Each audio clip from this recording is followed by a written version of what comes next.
I can spend $1,000 on other people without thinking twice. I buy everything my family needs with pleasure. But when it comes to buying something for myself, even spending $50 feels difficult. Why am I like this? Do you know? Have you ever felt this way? These are the sentences of a man who wasn't struggling financially. He had a successful career. He provided well for his family. So, why did spending money on himself feel almost impossible? If you like to know how a childhood wound affected his entire life, please follow this video.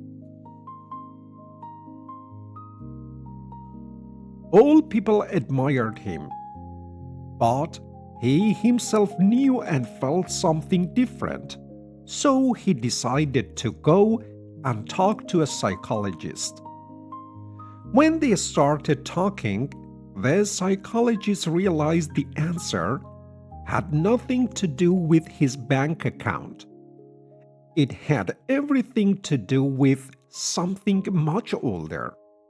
A wound. A wound he had carried since childhood. So she asked him, "Do you have any bad memories about money when you were a little child?" He became quiet and thought deeply. After a few moments, he began to cry. Looking down, he said quietly, almost with a sense of shame, "Yes, there is one memory I've never forgotten." Then he told his story. "When I was a child, my family was poor, and I remember one winter morning. My father went out early in the morning to prepare something for the family.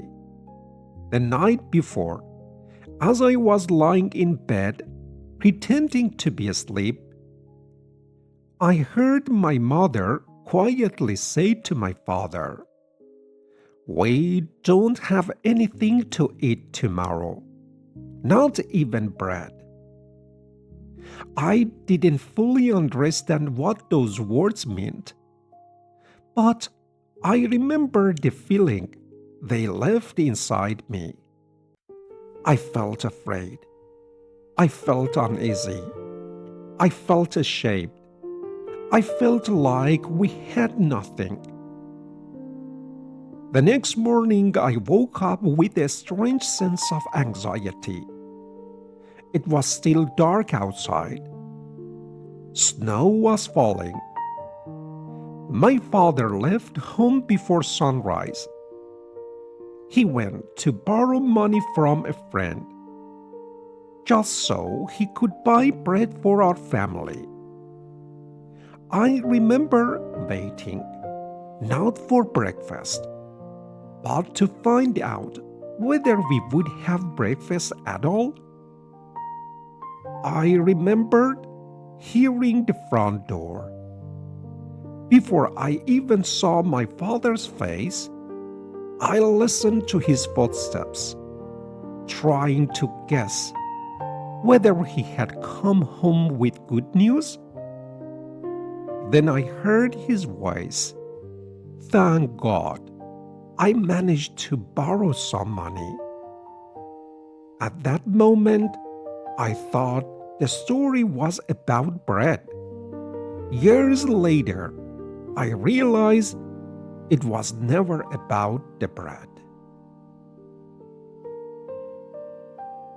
His answer reflects something researchers and psychologists have understood for many years: childhood poverty. Childhood poverty doesn't just affect our financial situation, it can shape our deepest sense of safety. When a child repeatedly experiences uncertainty, will we have enough food? What if we run out of money? What if everything disappears? The brain begins to learn one powerful lesson. The world is not safe. That belief can become deeply rooted. Years later, life may improve. The child grows up, gets a good job, builds a successful career, provides for a family, yet the nervous system may still react as if danger is just around the corner. This is why some people constantly worry about money, even when they have enough. Why some people find it almost impossible to relax financially, and why some people can spend generously on everyone else, but feel guilty spending money on themselves. Sometimes the problem is not the money, sometimes it's the memory. Then the psychologist asks another question. When you spend money on your family, how do you feel? He smiled and said, happy. Then she asked, and when you spend the same amount on yourself? He looked down again. After a few seconds, he answered, guilty. At that moment, everything made sense. He wasn't protecting his money. He was protecting the frightened little boy still living inside him. The little boy who once wondered whether there would be bread on the table that day. If any part of this story feels familiar, I'd like to invite you to try a simple exercise. Only if it feels safe for you. The next part is completely optional. If revisiting childhood memories feels overwhelming right now, it's perfectly okay to simply listen and let the words wash over you. Are you ready? Please, let's start together. Please close your eyes and take one slow, gentle breath.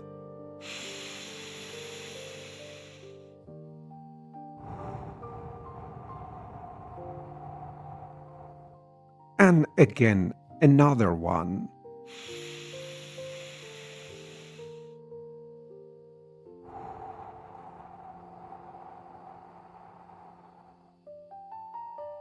Now think of one childhood memory connected with not having enough. Maybe it was money. Maybe it was food. Maybe it was clothing. Maybe it was safety. Or maybe it was simply the feeling that life was uncertain. Don't try to change the memory. Just notice it. Now imagine your adult self walking toward that child. Sit beside them. If it feels right, hold their hand and simply stay close. Look into their eyes. Don't rush to fix anything. Don't try to change the past. Just let them know They're no longer alone. Then gently say, "You didn't deserve to carry this fear. None of this was your fault. Your value never changed. Only your circumstances did. I'm here with you now. You're safe with me." Stay with that child for a few quiet moments.